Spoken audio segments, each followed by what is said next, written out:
This is yet another incident in a long line of treasonable acts committed by a childish and insubordinate colony.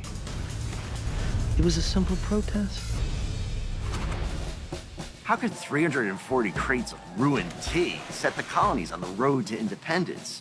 The Boston Tea Party is this very iconic event in American history. It was a real message that was being sent about the unfairness of the taxation. In 1773, the British East India Company was going bankrupt. Parliament decided to bail it out by allowing it to sell its tea directly to the colonists through licensed merchants. The people of Boston are merely reacting to policies in which they are forced to purchase. Nobody is forcing the colonists to behave in this way.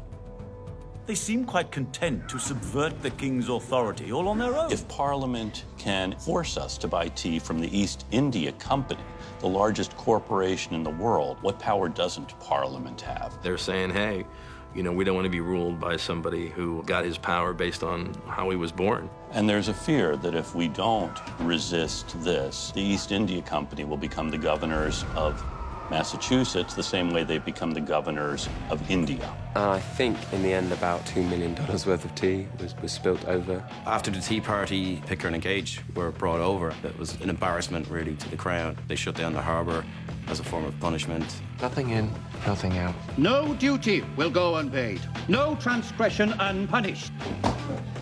Well, that was exactly what Sam Adams wanted them to do. He convinced the other colonies to send representatives to the Continental Congress to discuss a collective response to the crackdown on Massachusetts.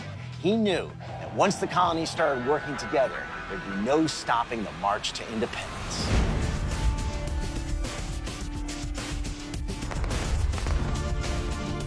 Sons of Liberty, brought to you by revolutionary craft brewer Samuel Adams, for the love of beer.